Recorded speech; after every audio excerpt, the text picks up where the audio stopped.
نواز شریف نخست وزیر پاکستان از بد شدن رابطه ها بین ایران و عربستان سعودی اظهار نگرانی عمیق کرده است. او ضمن سفر به ریاض پایتخت عربستان سعودی روز 18 ینور گفته است رفع هرچه زودتر اختلافات میان این دو کشور در خاورمیانه به نفع مسلمانان در تمام جهان است. نواز شریف روز 19 ینور به تهران سفر کرد تا دایر به این مسئله با رهبران ایران هم گفتگو کند. هدف سفر نخست وزیر پاکستان به خاورمیانه را تلاش برای میانجیگری میان ایران و عربستان سعودی می‌دانند که حالا رابطه‌های دیپلماتی ندارند. بعد از آن که عربستان سعودی نیمرال یک روحانی با نفوذ شیعه مذهب را با گناه تروریسم در کشور کشت و خشم ایران را برانگیخت، گروهی از تظاهرگران به سفارت سعودی در تهران حمله کردند و همین گونه رابطه‌های دیپلماتی دو کشور بریده شد. در این باره صحبتی داشتم با امین مدقق، مدیر رادیوی مشعل بخش پاکستانی رادیوی آزادی. آقای مدقق، چی سبب شده است که نواز شریف نقش میانجیگر را برای رفع اختلافات میان ایران و عربستان سعودی اجرا کند؟ بله، پاکستان حراس داره که مبادا این تنش ها که میان ایران و عربستان سعودی فعلا وجود داره در سطح دیپلماتیک و تنش های لفظی مبادا ای با زیاد شوه و در نهایت به جنگ و درگیری منتج شوه که در اون صورت پاکستان در یک موقف بسیار دشواری قرار خواهد گرفت. از یک طرف عربستان سعودی دوستی دیرینی پاکستان است، همیشه پاکستان را کمک های مالی کرده. حتی نواز شریف صدر اعظم پاکستان بعد از کودتای 1999 مشرف 5 سال در پاکستان در عربستان بود و از طرف دیگه دولت سعودی هم یک دولت سنی است و پاکستان هم یک دولت سنی است.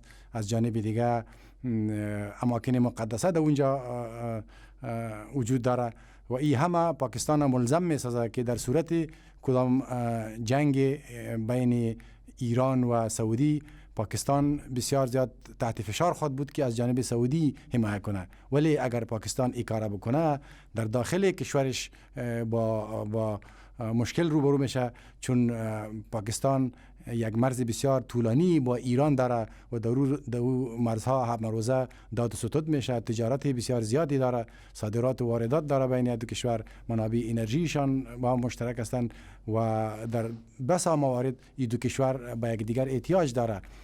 بنابراین پاکستان نمیخواد این شرایط و این تشنجها به حدی بکشه که پاکستان را در یک انتخاب دشوار قرار بده. اختلاف میان ایران و عربستان سعودی آیا می تواند سبب شدت گرفتن مناقشه بین شیعه و سنی ها در پاکستان شود، چون کشور بارها شاهد خونریزی بین نمایندگان دو مذهب شده است؟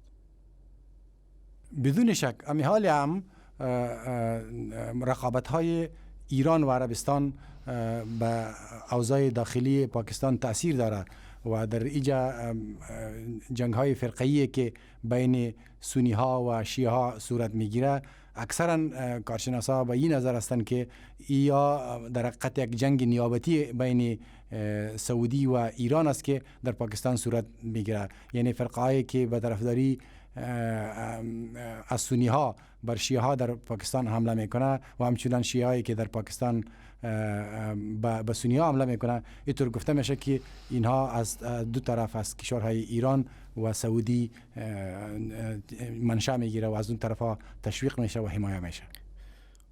و نواز شریف نخست وزیر پاکستان تا چه حد نفوذ دارد که بتواند تنش بین دو قدرت بزرگ در خاورمیانه را کاهش دهد؟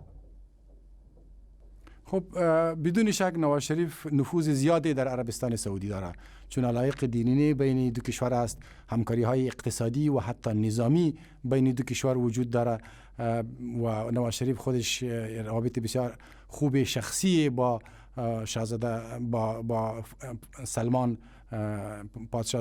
پادشاه عربستان سعودی داره.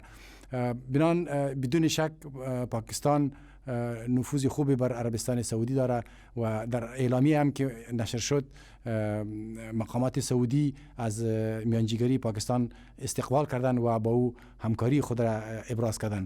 اما دیده شود که ایران چقدر به پیشنهادات پاکستان به میانجیگری پاکستان اهمیت میده. هنوز هم صدر اعظم پاکستان و رئیس ستاد ارتش پاکستان در ایران به سر میبره و با مقامات ایرانی در حال گفتگو هستند. دیده شود که نتیجه مذاکرات چی میشه. ولی کارشناسا به این نظر هستند که ایران هم در شرایط فعلی نمیخواد تشنجایش با عربستان سعودی زیاد شود. احتمالاً با پاسخ پاکستان تا حد زیادی لبیک خواهد گفت. تشکر. محمد امین مدقق مدیر رادیوی مشعل صحبت میکرد.